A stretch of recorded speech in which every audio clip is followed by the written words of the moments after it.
The great space station Nexus Prime floated like a silver jewel against the black sky. Inside its massive crystal dome, beings from across the galaxy had gathered. Some walked on two legs like humans. Others slithered on their bellies or flew, with wings that sparkled in the light. All of them had come here today for one purpose. They wanted to decide what to do about the humans. Ambassador Hyo-jin sat alone in the defendant's chair. The metal seat felt cold against her back. Her blue uniform bore the Earth symbol, but today it felt more like a target than a badge of honor. Around her, 47 different alien species filled the curved seating areas. Their eyes, tentacles, and various sensory organs all focused on her with the same expression: fear. The Valkyrian High Judge stood at the center podium. His gray skin looked like old stone, and his forearms moved in perfect coordination as he spoke.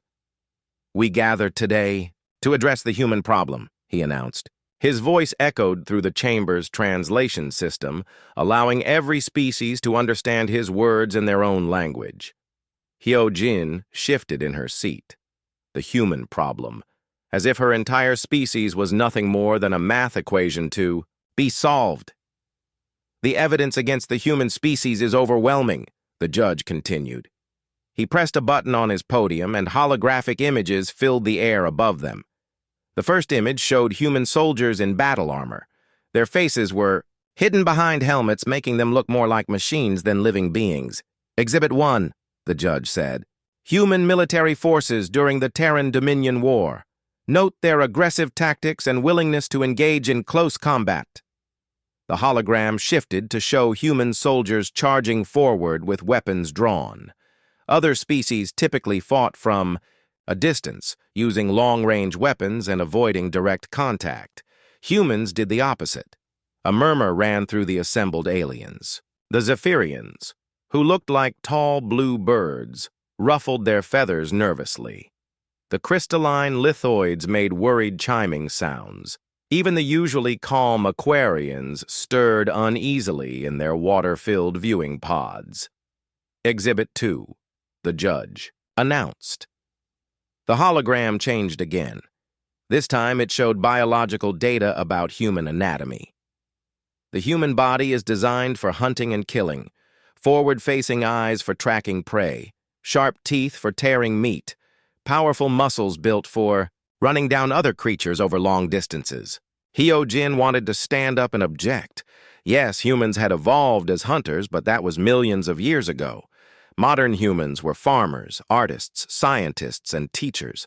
They were so much more than their ancient biology suggested. But she knew speaking out of turn would only make things worse. "Exhibit 3, the judge said. The final hologram appeared, showing footage from human entertainment media. Movies and games filled with violence and conflict. Even their recreational activities center around combat and dominance. They create fantasy scenarios where they fight and destroy for pleasure. The ethereal representative, a being of pure light and energy, pulsed with distress. "How can such creatures be allowed near our children?" it asked. "What parent would feel safe knowing humans walk among their young?" More voices joined in agreement. The mollusk delegate waved its tentacles, angrily.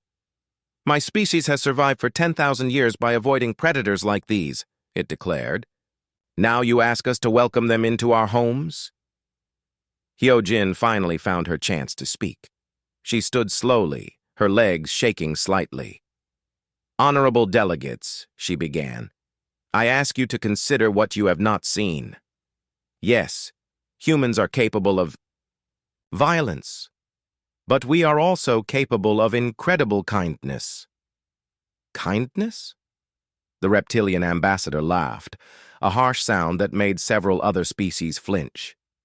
"We have seen your wars, human. We have seen your weapons. Where is this kindness you speak of?" "In our hospitals," Hyo-jin replied, "in our schools, in the way we care for the elderly and protect the weak, in the way we risk our lives to save strangers." She gestured toward the holographic displays. You show only our capacity for destruction, but not our choice to heal. The insectoid queen clicked her mandibles together dismissively. Pretty words, but words are wind.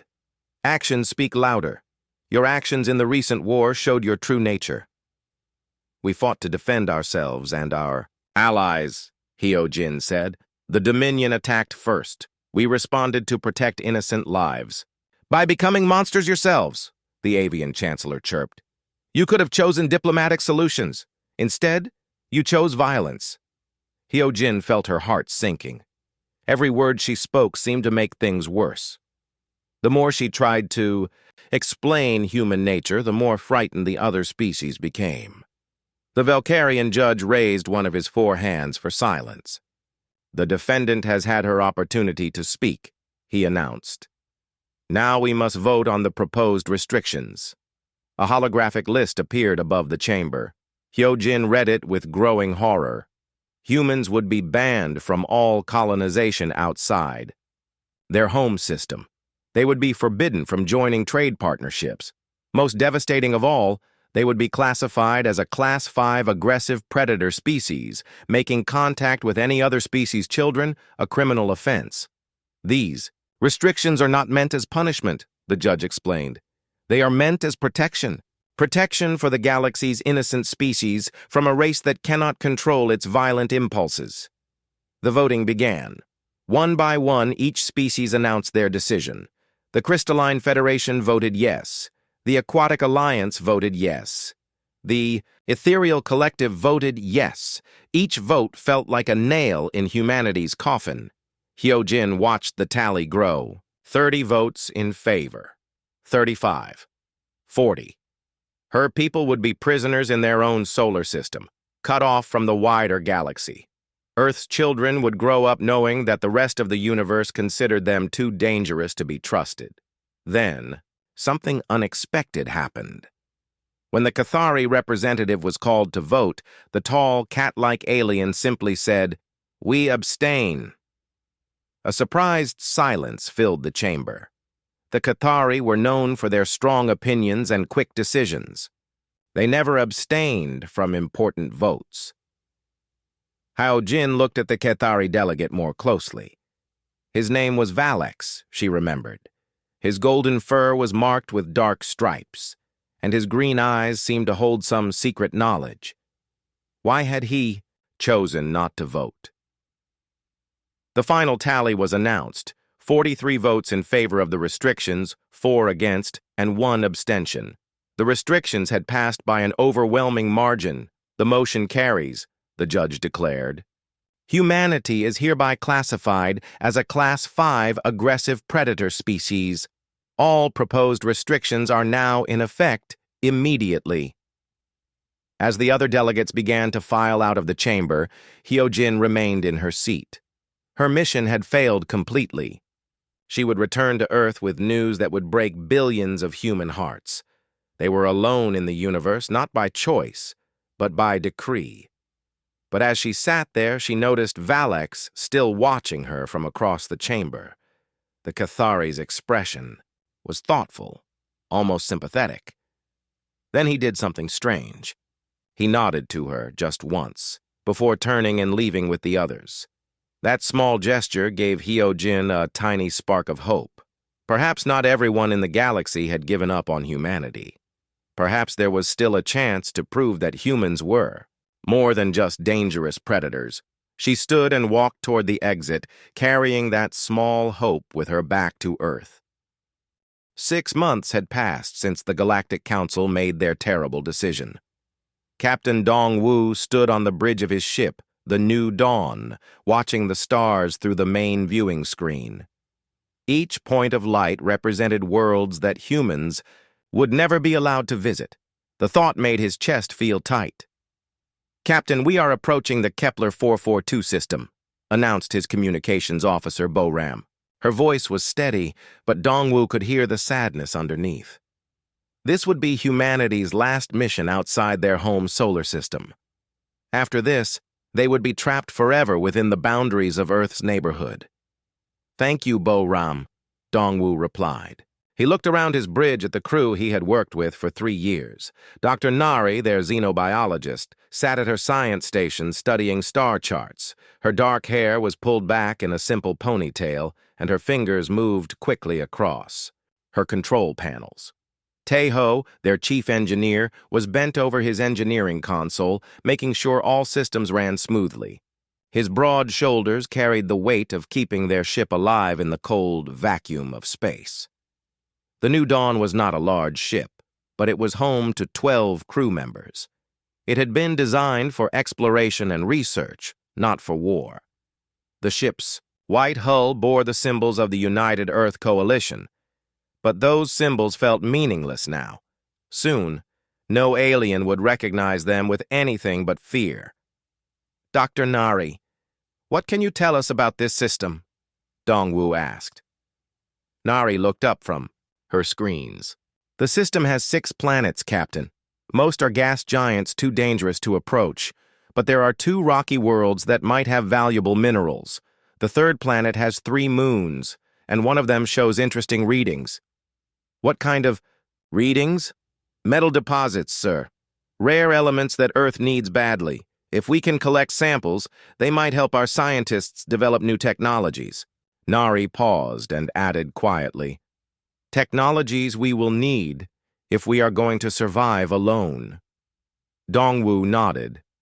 Earth's leaders had given him a simple mission: gather as much useful material as possible before the galaxy closed its doors to humanity forever. Every piece of information, every mineral sample, every bit of data could be vital for Earth's future. "Te-Ho, how are our systems?" the captain asked. "All green, Captain," Te-Ho replied without looking up from his station. "Engines running, smooth, life support steady, shields at full power. We are ready for whatever comes next." Boram turned from her station. "Sir, I am picking up something strange." "What kind of strange?" "Sensor ghosts, Captain. Objects that appear and disappear from our screens. They are too big to be space dust, but too small to be asteroids." Boram frowned at her readings. "And they seem to be moving in formation." Dongwu walked over to look at her screen. Green. Dots appeared and vanished in a pattern that made no sense. "Could it be a malfunction?" "I ran 3 diagnostics, sir. The sensors are working perfectly." Dr. Nari stood up from her station. "Captain, I think we should be very careful. Unknown. Objects moving in formation usually means intelligence behind them." Before Dongwu could respond, the ship shuddered violently. Emergency lights flashed red and an alarm began to wail. Te-Ho jumped to his feet as sparks flew from his engineering console. "What happened?" Dongwu shouted over the noise. "Meteor! Storm!" Te-Ho called back. "Multiple impacts on our hull. The shields are failing." The ship rocked again, harder this time. Dongwu grabbed his captain's chair to keep from falling. "How many meteors?" "Too many to count," Boram replied, her voice tight with stress. "They came from nowhere, Captain. Our sensors never detected them approaching." Another impact shook the ship. This time, the lights went out for several seconds before the emergency power kicked in. In the dim red lighting, the bridge looked like a scene from a nightmare. "Shield generators are offline," Te-Ho reported. "Hull breaches on decks 3 and 5. I am sealing them now, but we cannot take much more of this." "Can we get out of here?" Dongwu asked. "Negative, sir. The meteor storm is all around us. Moving in any direction will only make it worse." Dr. Nari was studying her sensors with intense focus. "Captain, this is not a natural meteor storm. The objects are metallic and they are moving in patterns. Someone or something is throwing these things at us." A massive impact threw everyone to the floor. When Dongwu pulled himself back to his feet, he could hear the terrible sound of air rushing out through cracks in the hull. The ship was dying around them. "Engines are dead," Te-Ho announced. "Main power is failing. Life support has maybe 6 hours left." "Boram, send a distress signal," Dongwu ordered. "I am trying, sir, but something is jamming our communications." The signal cannot get through. Another hit, and the ship began to spin out of control. Through the viewing screen, Dongwu could see they were falling toward the moon that Dr. Nari had mentioned earlier. Its surface looked gray and lifeless, covered with strange metallic formations that reflected their ship's dying lights. "All hands, prepare for emergency landing," Dongwu announced over the ship's internal communication system. "This is not a drill. Secure everything that is not bolted down. Find something solid to hold on to." The next few minutes felt like hours. The ship fell through the thin atmosphere of the moon, its hull glowing red-hot from the friction. Tae-ho fought to keep some control over their descent, but with the engines dead, they were essentially a falling rock. "Brace for impact," Dongwu called out. The new dawn hit the surface hard. The ship bounced once, twice, then slid across the metallic ground for what felt like forever, before finally coming to a stop. Slowly, the terrible noise of twisting metal and breaking equipment faded into silence. Dongwu opened his eyes and realized he was still alive. Around him, his crew was picking themselves up and checking for injuries. Boram had a cut on her forehead, and Tae-ho was holding his left arm carefully, but everyone seemed to be breathing. "Damage report," the captain said weakly. "Hull is cracked, in 12 places, but the seals are holding," Tae-ho replied. "We have emergency power only. The engines are completely destroyed. Even if we had the parts to fix them, it would take months." "And we do not have months," Dr. Nari added. "Our food supplies will last maybe 2 weeks if we are careful." Boram wiped blood from her cut. "The distress beacon is still jammed, sir. Whatever was blocking our signals is still active." Dongwu looked through the cracked viewing screen at the alien landscape outside. The moon's surface was covered with tall metallic spires that reflected light in strange ways.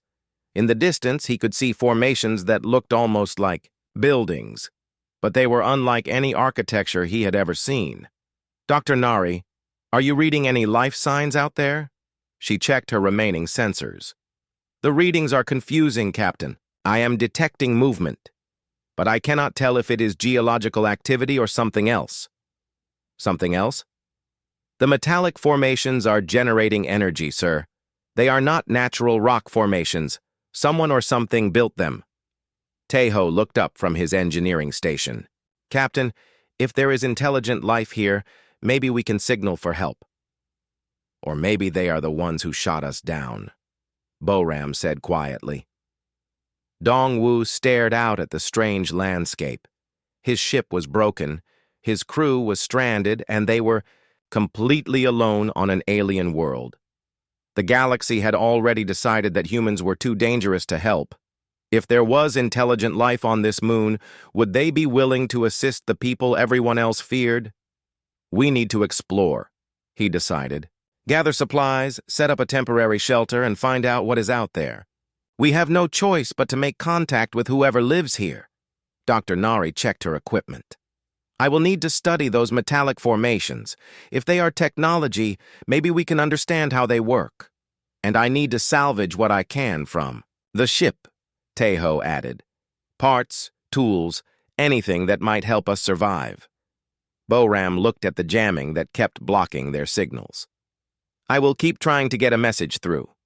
Someone out there needs to know we are alive." Dongwu nodded. "We have survived the crash. Now we need to survive whatever comes next." He looked at each of his crew members.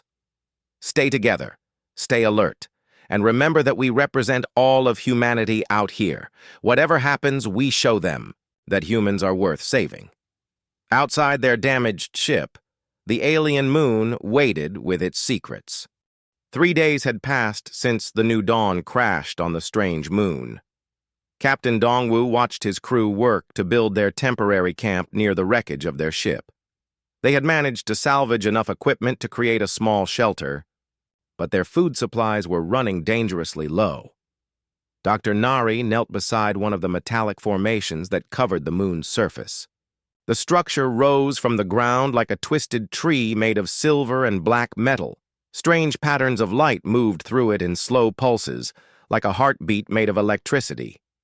"These are not natural formations," she told Dongwu. "The metal is warm to the touch, and I am detecting complex energy patterns inside. Someone built these things." Tae-ho looked up from the pile of salvaged parts he was sorting. "Built them for what purpose?" "I think they might be some kind of technology," Dr. Nari replied. "Maybe computers or communication devices or even buildings. The energy patterns are too organized to be random." Boram approached the group, carrying her scanner. "Captain, I have been mapping the area around our crash site. These formations extend for kilometers in every direction. If they are buildings, then this place is like a huge city." Dongwu felt a chill run down his spine. "A city means inhabitants. Have you seen any signs of life?" "Nothing direct," Boram replied. "But I keep finding these strange marks in the metal ground." She showed them her scanner readings. "They look like claw marks, but they are huge. Whatever made them must be at least 4 meters tall." Dr. Nari stood up quickly. 4 meters? That would make them larger than most Earth predators." "Maybe they are not predators," Tae-ho suggested hopefully. "Maybe they are peaceful plant eaters, like elephants." Boram shook her head. "I found the remains of some kind of animal near the southern formations. It had been killed and partially eaten. Whatever lives here definitely hunts for food." The group fell silent. They were stranded on a world with giant predators, and they had no way to escape. Their small collection of salvaged weapons would not be much use against creatures that large. "We need to be more careful," Dongwu decided. "No one goes anywhere alone. We stay close to the ship, and we keep watch at all times." That night, they took turns standing guard while the others slept in their makeshift shelter. Dr. Nari was on watch duty when she first saw it. A shadow moved between the metallic formations in the distance, too large to be human and too purposeful to be natural. She woke the others quietly. "Something is out there," she whispered. They gathered at the edge of their shelter and peered into the darkness. The moon had no natural light except for the glow from the metallic formations, which cast strange shadows in all directions. Then they saw it clearly. The creature stood on 2 powerful legs at the edge of their vision. Even in the dim light, they could see that it was massive. Its body was covered in what looked like black scales that reflected the light from the formations. Long claws extended from its hands, and its head was shaped like a predator's, with forward-facing eyes that seemed to glow in the darkness. "Nobody move," Dongwu whispered. "Maybe it will go away." But the creature did not go away. Instead, it tilted its head and studied them with obvious intelligence. It was not just looking at them randomly. It was examining them, trying to understand what they were. Dr. Nari watched in fascination despite her fear. "It is thinking," she whispered. "Look at how it moves its head. It is analyzing us." The creature took a step closer, then another. Its movements were careful and deliberate, like a hunter stalking prey. But there was something else in its behavior, something that Dr. Nari found puzzling. "Why is it not attacking?" Tae-ho asked quietly. "Maybe we are too small to be worth hunting," Boram suggested. "Or maybe it is waiting for us to run," Dongwu replied. "Predators often like to chase their prey." The creature stopped about 20 meters away from their shelter. It continued to study them with those glowing eyes. Then it did something unexpected. It opened its mouth and made a sound. Not a roar or a growl, but a series of complex notes that almost sounded like language. "Did it just try to talk to us?" Tae-ho asked in amazement. Before anyone could answer, more shadows appeared between the formations. The creature was not alone. 3 more of the giant predators emerged from the darkness, surrounding the human camp. They moved with coordination, like a pack working together. "We are surrounded," Boram said, trying to keep the panic out of her voice. Dongwu slowly reached for one of their salvaged energy weapons. "Everyone stay calm. Do not make any sudden movements." The lead creature saw him reaching for the weapon and made another sound. This one was definitely a warning. The other predators moved closer, their claws extending further from their hands. Dr. Nari had been watching the creatures carefully. "Captain, I do not think they want to hurt us," she said suddenly. "What makes you say that? If they wanted to kill us, we would already be dead. They are fast enough to cover this distance in seconds, and we are completely outnumbered. But they are keeping their distance and trying to communicate." The lead creature tilted its head again and made another series of sounds. The patterns, in the metallic formations around them, began to pulse faster, as if responding to the creature's voice.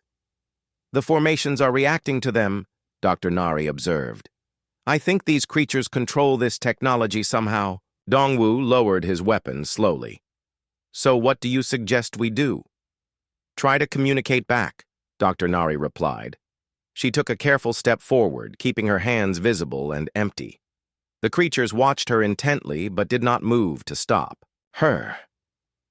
She tried to copy the pattern of sounds the lead creature had made. Her human voice could not reproduce the deep tones exactly, but she did her best. The creatures looked at each other, and one of them made a sound that almost seemed like laughter. The lead creature stepped forward and made a different sound, simpler this time. Dr. Nari tried to repeat it. The creature nodded, a gesture that seemed surprisingly human-like. "I think it is trying to teach me their language," she told the others excitedly. For the next hour, Dr. Nari and the lead creature continued their strange conversation. The other predators watched patiently, occasionally adding sounds of their own. Gradually, a basic understanding began to develop between the two species. The creatures were called something that sounded like stalkers in Dr. Nari's translation.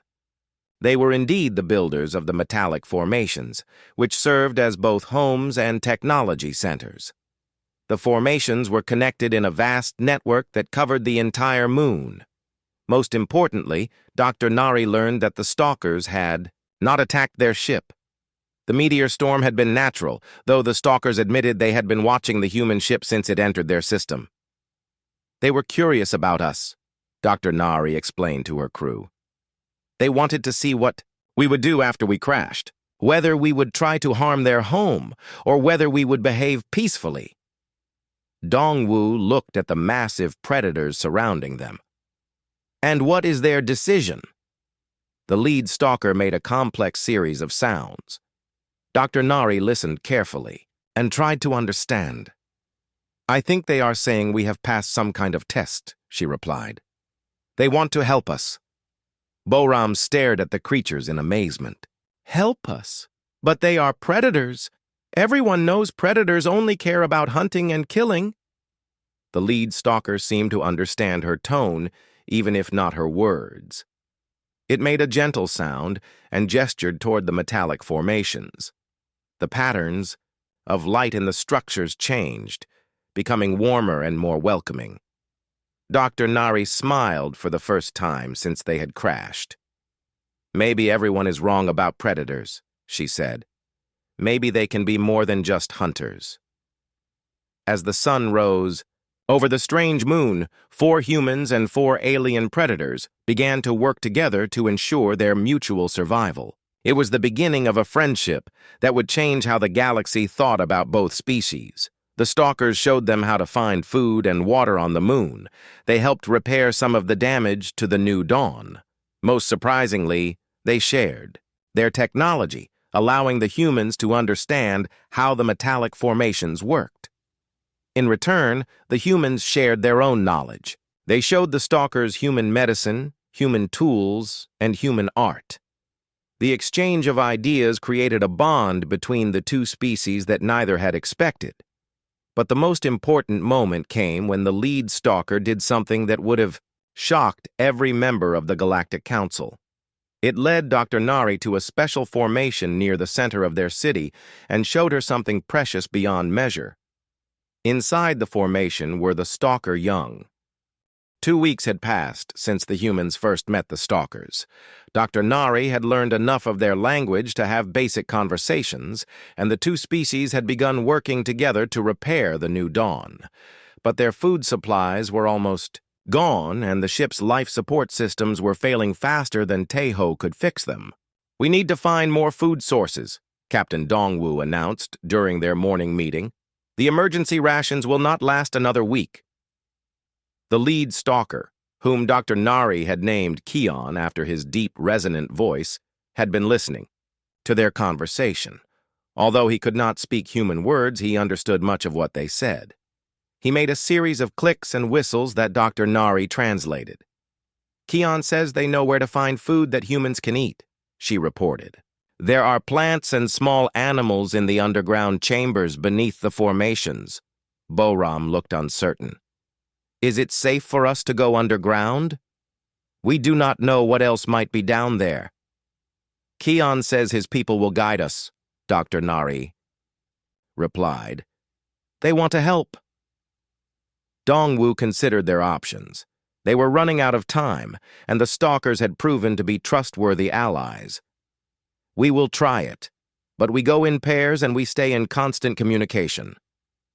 That afternoon, Dr. Nari and Boram followed Keon and another stalker named Jinwoo into the underground network beneath the metallic formations.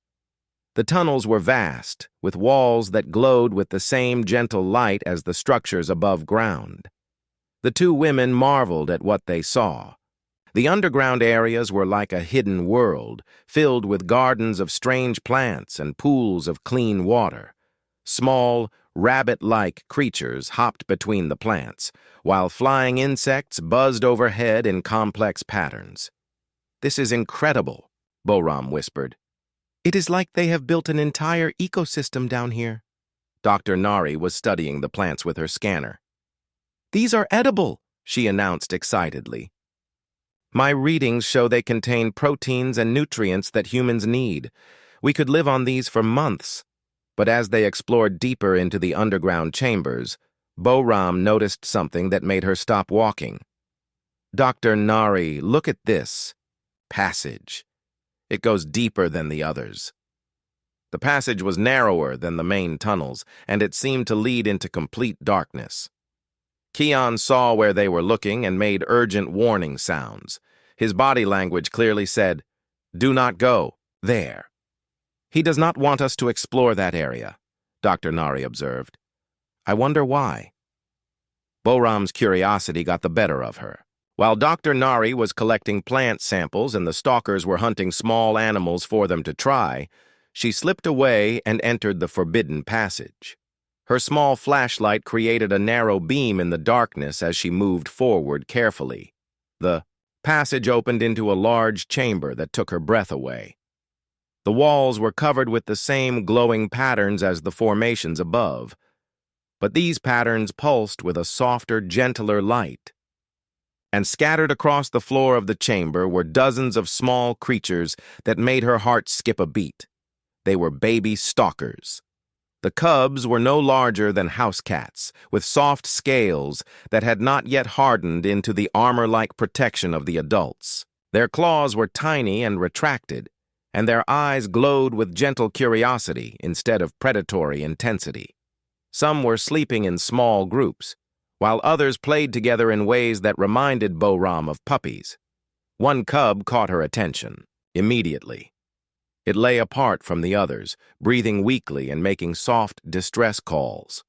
Boram could see that its left hind leg was injured, and there were signs of infection around the wound. Her medical training overrode her caution. She had studied xenobiology and first aid, and she recognized the signs of serious illness. The cub needed help, and it needed help soon, or it would die. Boram knelt beside the injured cub and opened her medical kit. The small creature watched her with large, frightened eyes, but did not try to run away. Perhaps it was too weak to move, or perhaps it somehow sensed that she meant to help. She cleaned the wound carefully with antiseptic and applied a bandage to stop the infection from spreading. The cub made soft sounds that reminded her of a cat purring. When she offered it water from her canteen, it drank eagerly. "There you go, little one," she whispered gently. "You are going to be all right." The other cubs had noticed her presence. and were moving closer, curious about the strange alien who was helping their sick companion. Bo-Ram found herself surrounded by baby predators who showed no fear of her at all. That was when the adult stalkers found her. She heard heavy footsteps behind her and turned to see Keon, Jinwoo, and two other adult stalkers standing at the entrance to the chamber. Their glowing eyes were fixed on her, and she suddenly realized how this must look. A human, surrounded by their young, in their most protected space. Bo-Ram slowly raised her hands to show she was not holding any weapons. "I was just helping," she said quietly, even though she knew they could not understand all her words. The lead stalker, a massive female who was even larger than Keon, stepped forward. Her claws were fully extended, and her body posture suggested she was ready to attack if necessary. Bo-Ram prepared herself for the worst. But then the injured cub made a soft sound and moved toward Bo-Ram, nuzzling against her leg. The other cubs gathered around her as well, showing no fear of the human who had helped their friend. The adult stalkers saw this and stopped moving forward. They looked at each other and made complex sounds that Bo-Ram could not interpret. Conversation seemed to go on forever. Finally, Dr. Nari's voice called from the passage behind them. "Bo-Ram, where are you?" "In here," Bo-Ram called back. "And you need to see this." Dr. Nari entered the chamber, followed by the other stalkers. She stopped in amazement when she saw Bo-Ram surrounded by the cubs. "How did you get them to trust you?" Dr. Nari asked. "I helped the injured one," Bo-Ram replied. "I think they understand that I was trying to heal, not hurt." Keon approached slowly and examined the bandage that Bo-Ram had applied to the cub's leg. He sniffed it carefully, then made a sound that seemed approving. He looked at Bo-Ram and made a series of gentle clicks. "What is he saying?" Bo-Ram asked. Dr. Nari listened carefully. "I think he is thanking you. The word he keeps using translates roughly to healer or protector." The large female stalker, whom Dr. Nari identified as the cub's mother, made a decision that surprised everyone. She picked up the injured cub gently in her massive claws and carried it over to Bo-Ram. Then she did something that defied every assumption the galaxy had made about predator behavior. She placed her cub in Bo-Ram's arms. Bo-Ram looked down at the small creature nestled against her chest. The cub looked up at her with trusting eyes and made contented sounds. Around them, the adult stalkers watched silently. "She is trusting me with her baby," Bo-Ram whispered in amazement. Dr. Nari stared at the scene before her. "This is impossible. Predators never trust other species with their young. The Galactic Council said it could never happen. But it was happening. The most feared predators in this part of the galaxy had willingly placed their most precious possession in the hands of a human. Not because they were forced to, not because they had no choice, but because they trusted her to protect and care for their child." The injured cub curled up in Bo-Ram's arms and fell asleep. Its breathing was already stronger than before, and the infection was beginning to clear up thanks to her medical treatment. "We need to tell Captain Dongwoo about this," Dr. Nari said quietly. "This changes everything." As they made their way back through the underground tunnels, Bo-Ram continued to carry the sleeping cub. The adult stalkers followed closely, but their behavior had changed. They no longer watched the humans with suspicion. Instead, they moved like guardians, protecting both the humans and their young. When they reached the surface, Captain Dongwoo and Tai Ho were waiting anxiously for their return. "We were worried when you disappeared," Dongwoo began. Then he saw what Bo-Ram was carrying and stopped speaking. "Captain," Dr. Nari said carefully, "we have something to report that the Galactic Council needs to know about." Dongwoo looked at the scene before him. Bo-Ram holding an alien predator's cub while the parents watched approvingly. Tai Ho staring in amazement at the trust being displayed between natural enemies. They gave you their child, Dongwu said in wonder.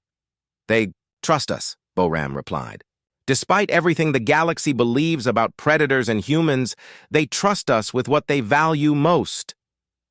The cub opened its eyes and looked around at all the humans. Instead of fear, its expression showed curiosity and contentment. It made a soft sound and snuggled closer to Boram. In that moment, Captain Dongwu realized they had witnessed something that could change the course of human history. If the galaxy could see this, if they could understand what had happened here, perhaps humanity would not be condemned to eternal exile after all. But first, they had to find a way to get word back to Earth and the Galactic Council.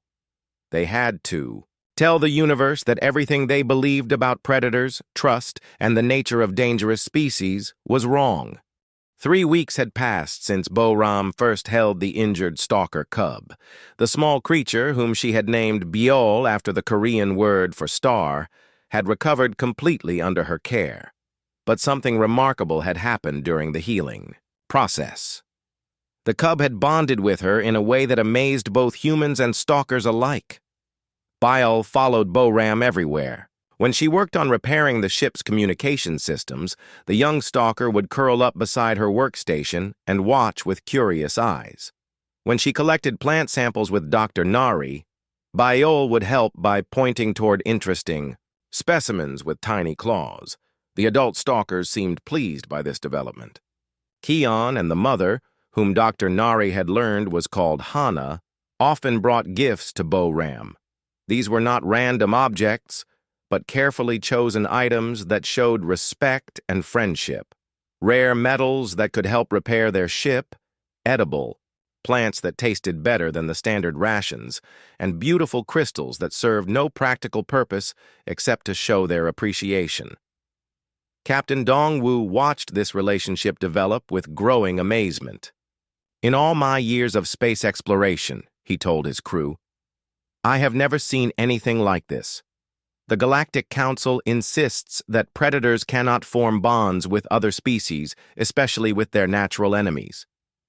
Maybe the Council has been wrong about many things, Taeho suggested. He was lying on his back under the ship's main console, trying to restore power to their long-range communications. If they were wrong about the stalkers trusting us with their young, what else might they have gotten wrong about humans? Dr. Nari was documenting everything in her research logs. The bond between Boram and Biol is unlike anything in the scientific literature, she reported. The cub shows protective instincts toward Boram, and she responds with maternal behaviors. They are acting like family. As if to prove her point, Biol noticed that Boram was looking tired and brought her a soft cushion made from woven plant fibers. The young stalker had learned to read human body language and responded to Boram's needs before she even expressed them. Thank you, little star, Boram said, using the Korean translation of Biol's name. The cub made happy purring sounds and nuzzled against her hand. That afternoon, everything changed. Taeho had finally managed to restore partial power to their communication systems. He was running diagnostics when he detected an incoming signal from deep space. Captain, I am picking up a transmission, he announced excitedly. It is not from Earth. The signal signature is unknown.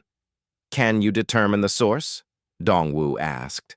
Working on it, Taeho replied, his fingers flying over his controls. The signal is heavily encrypted, but I think I can break through the encoding. After several minutes, he succeeded in cleaning up the transmission. What they heard surprised them all. This is Valix of the Cathari delegation, came a familiar voice through the static. I am transmitting on emergency frequencies to any human vessels that might be listening. Please respond if you receive this message. Boram looked up from her work with Biol. Valix, is that not the alien who abstained from voting at our trial? The same one, Dr. Nari confirmed. Why would he be trying to contact human ships? Dongwu made a decision. Respond to his signal, Taeho, But be careful what information you give him. Taeho opened a communication channel. This is Captain Dong Wu of the Earth vessel New Dawn. We have received your transmission, Valex. What is your purpose in contacting us? There was a long pause before Valex replied. When he spoke again, his voice carried a tone of urgency. Captain Dong Wu, I have been searching for human ships for months. I need to speak with your crew immediately. What I have to share could change the future of human-alien relations. We are listening, Dongwu replied cautiously. I have been conducting a secret investigation into the claims made against your species, Valex explained. The Cathari government authorized me to observe human behavior in isolation to determine if the Galactic Council's fears were justified. Dr. Nari exchanged glances with her crewmates. He has been spying on us? I have been watching your ship since you entered the Kepler 442 system, Valex continued. I witnessed your crash landing and your first contact with the native species. What I have seen challenges everything the galaxy believes about human nature.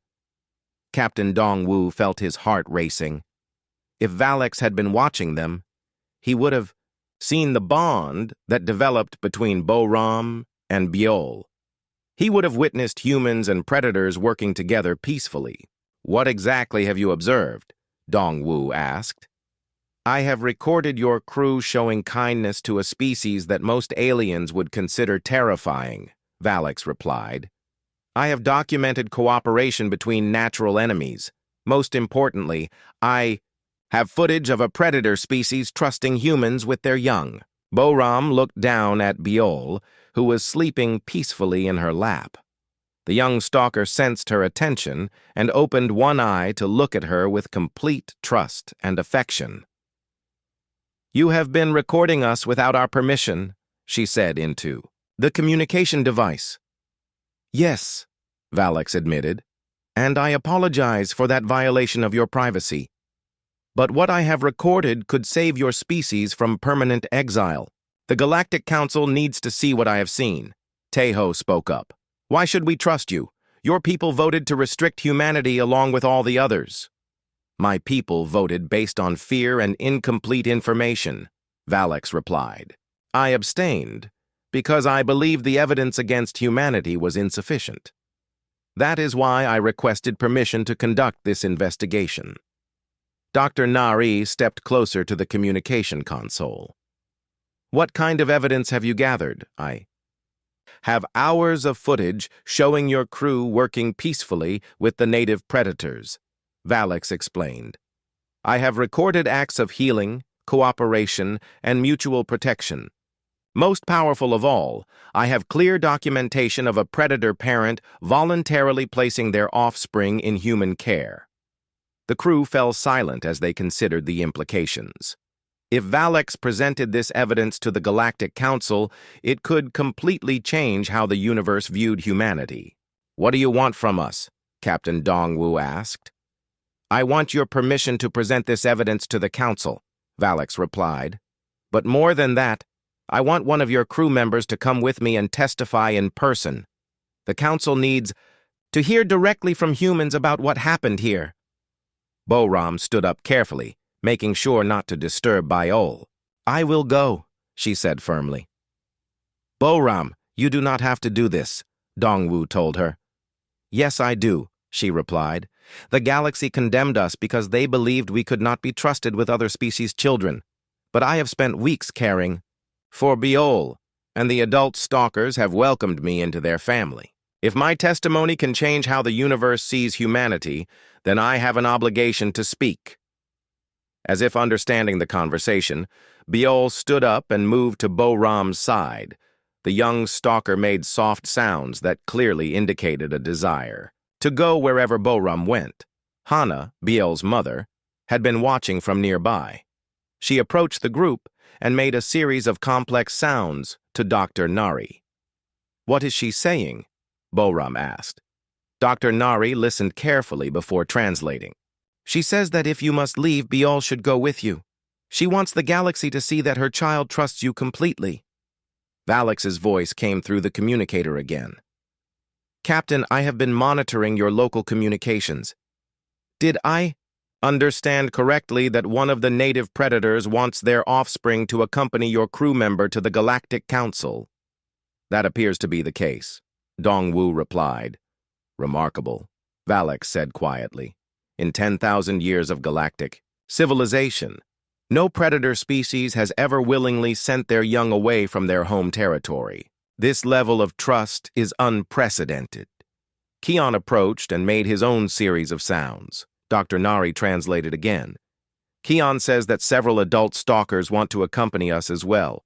They want to speak for humanity at the council meeting. Captain Dongwu stared at the assembled stalkers. The galaxy's most feared predators were volunteering to serve as character witnesses for the species everyone considered too dangerous to exist. Valex, are you prepared to transport not just one human, but also several members of the native species? My ship can accommodate them, Valex replied. But, Captain, you must understand what this means. If I bring both humans and these predators before the Galactic Council, and if they demonstrate the trust relationship you have described, it will not just change how the galaxy sees humanity. It will revolutionize our understanding of the relationship between predator and prey species entirely. Boram picked up Biol and held the young stalker close.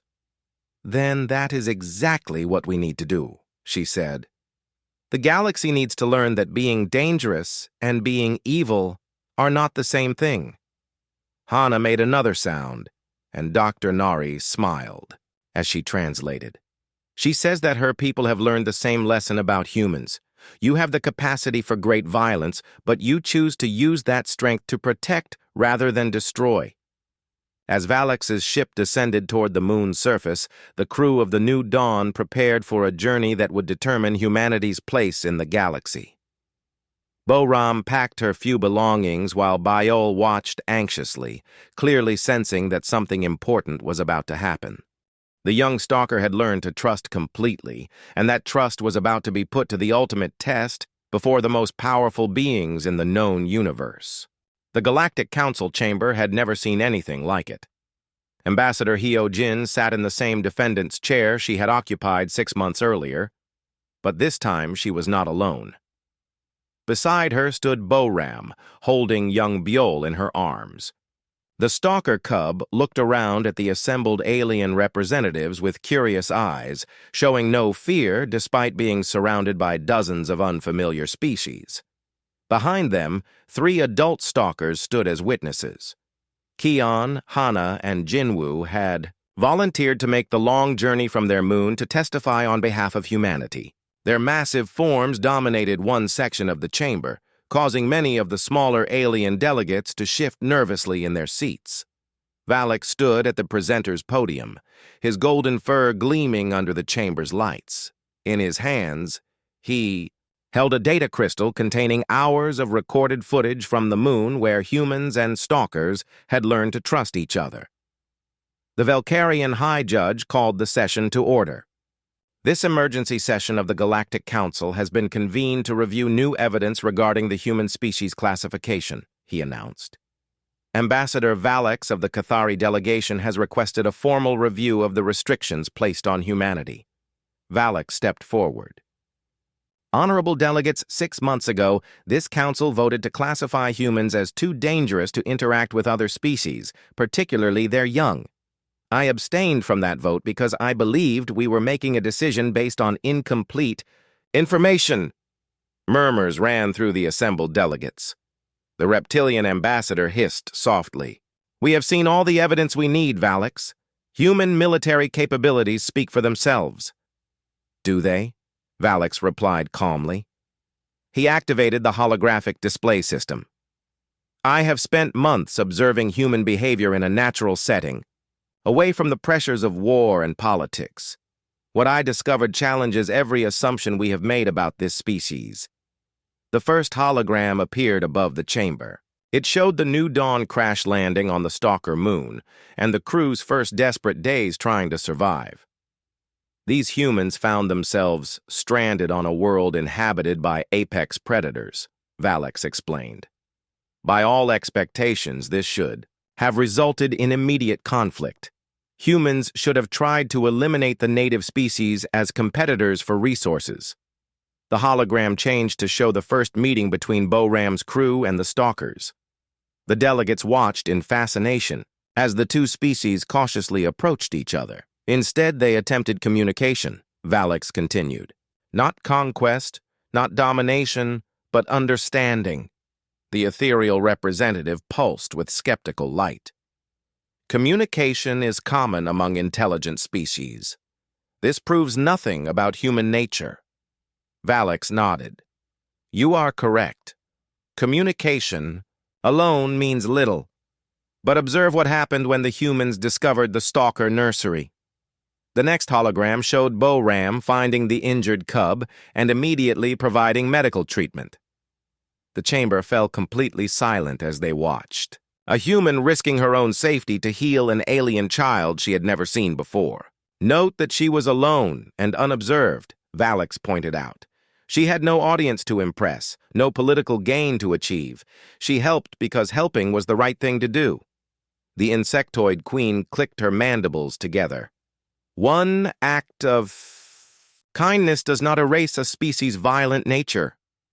Then observe this, Valix said, advancing the hologram to show Hana placing Biol in Bo-Ram's arms. The chamber erupted in shocked exclamations as the delegates witnessed something they had believed impossible. A predator species, known for their fierce protection of offspring, voluntarily entrusted their most precious possession to a human. Stranger, Valix announced. This is not the behavior of beings who sense violent intent. The Aquarian representative spoke from its water-filled pod. Perhaps the predators were confused or coerced. In response to this suggestion, Keon stepped forward from the witness area. The massive stalker opened his mouth and spoke in carefully practiced words of galactic standard language. We...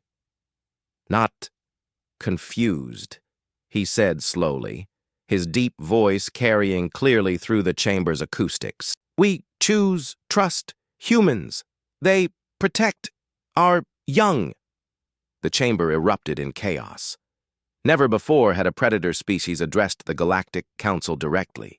The sight of the massive stalker speaking broken but understandable galactic standard shocked every delegate present.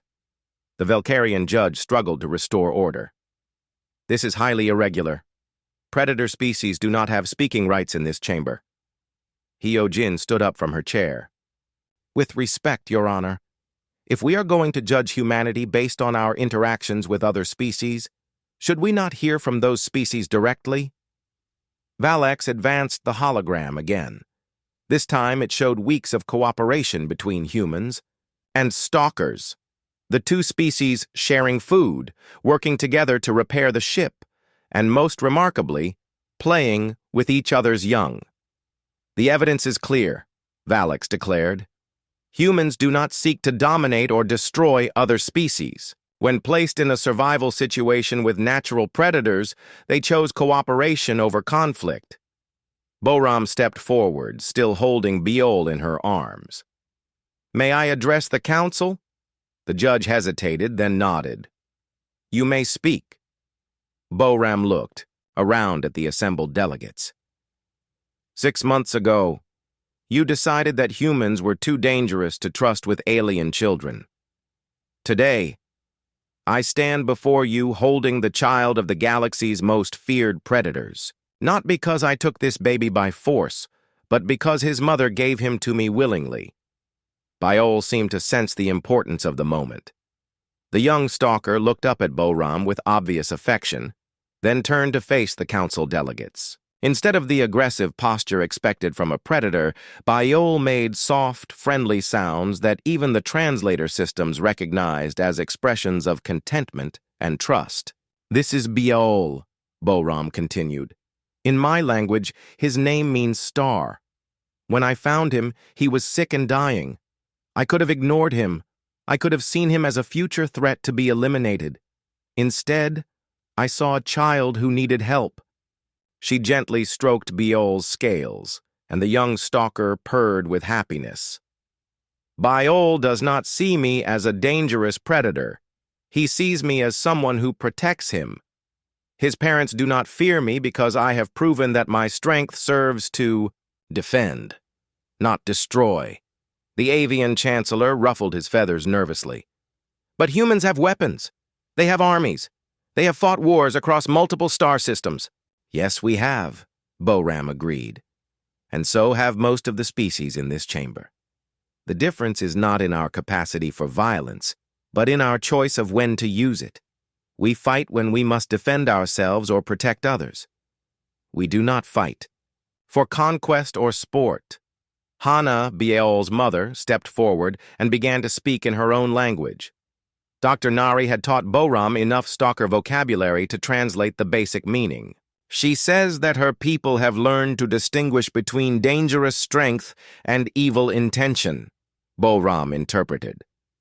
Humans have dangerous strength, yes, but they use it like good parents use discipline with children, to protect and guide, not to harm. Valex activated another hologram, this one showing the moment when the stalkers brought gifts to the human crew. Observe how the native species responded to human presence. They offered friendship, not submission. They saw humans as potential allies, not conquerors to be feared. The crystalline representative chimed thoughtfully. But how do we know this behavior would continue in other circumstances? Perhaps humans behave differently when they have advantages over other species. Jinwoo, the third stalker witness, responded to this challenge by approaching the ethereal delegate's light form directly. The massive predator knelt down, making himself smaller and less threatening, and extended one clawed hand in a gesture of greeting.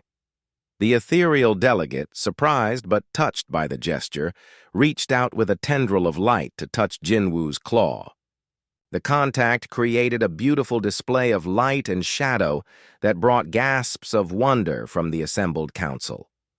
Even here, in this chamber full of strangers, they choose friendship over intimidation, Valex observed. And they learned this behavior from humans. The mollusk delegate waved its tentacles uncertainly.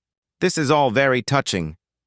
But what guarantee do we have that humans will continue to behave this way? What prevents them from reverting to aggressive behavior when it suits them? Boram looked down at Biol, who had fallen asleep in her arms, despite the noise and commotion of the council chamber. The same thing that prevents you from eating your own children, she said softly. Choice, conscience, love. She lifted Biol gently and turned to face the entire council. You ask what guarantees human behavior? I give you this. We could have conquered the stalkers through superior technology. We could have taken their resources and left them to die. Instead, we chose to become their family. Biol stirred in her arms and opened his eyes. Seeing the hundreds of alien faces watching him, the young stalker did something that surprised everyone. He made the same greeting gesture High Father had used, extending tiny claws toward the council in a symbol of friendship. The effect on the delegates was immediate and profound. Here was a predator's child, raised partly by humans, showing no fear or aggression toward strangers. Instead, he offered the same trust and openness that his parents had learned from their human friends. The Valkyrian judge looked around the chamber at his fee.